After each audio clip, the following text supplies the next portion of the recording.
iyadoo isjiid siyaasadeed uu ka jiro maamulka koonfur galbeed Soomaaliya ayaa haddana waxaa soo ifbaxaya eedeymo iyo cabasho loo jeedinayo maamulka iyo siyaasiyiinta iyo oday dhaqameedyada koonfur galbeed. qaar ka mid ah odayaasha matala beelo wada dega deegaanada koonfur galbeed oo kulan ku yeeshay magaalada Baydhabo ayaa maanta kaga hadlay isbedelka siyaasadeed ee maamulka koonfur galbeed iyagoona eedeymo u jeediyay qaar ka mid ah mas'uuliyiinta maamulka iyo oday dhaqameedyada. waa kuwan qaar ka mid ah odayaashii ka hadlay kulanka.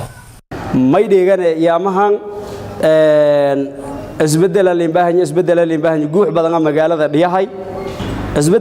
isbedel siyaasadeed in oo may booyo marna dalka gala ceebma in la ka guuleysada ceebma in la ka guul dareysada ceebma qul allahumma malikal mulki tu'til mulka man tasha qofkii ilaahay may booyo marna ka reebo ya may booyo marna isaga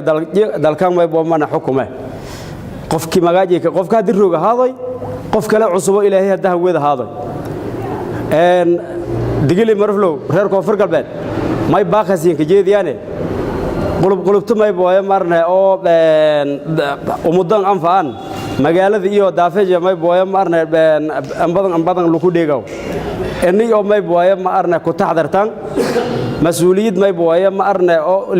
dawladdu oo macnaha koonfur galbeed la raawaa in dhasan markaan dawladdaas kulay wali uu ka eedan inuu ku hadalna dad aayasho ku talada koroona markaan sidii oo macnaha aayahaas uu ku talada fadni macnaha kulay ya ka saabsani markaan laakiin walaalkay deerow malaag inta kaay muqdisho inta may sheeni suudashanti may suuda dad badan sheentay lagooga dhulka marka qabato may boodboodaad may shirida ku halawsan la tolka walangata hamartaasew Baydhabo shameegeer inta 20 qof wananka weeri oo khamiis ah jamaa usin dadan weeri afar lan saati afar lama kumid ah dabalka dhiganya walaas baroobada weeri lama had meelaw marka walad shirida ko halaw ma leh odayaalka dhaqankana may waa bilaaye ay uqdud dadka maamulka gobol doonan ka horseeto lan ko sharaf leeyahay sharafta dhowray tan malaagan tan ku bahay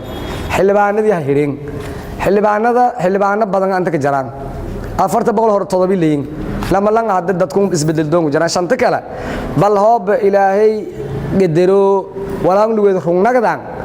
taawiyaasana bar in isan tolkiin hasin doordo xildhibaan nagatan anna ma usoo blaasin doorad masindiyo laakiin ma kaalaw maxamed cabdiraxmaan cabdulle magaalada Baydhabo. ha hilmaamin subscribe iyo like say dhiirigelin inoogu noqoto muuqaalada cusub ee faa'iidooyinka iyo qiimaha leh ee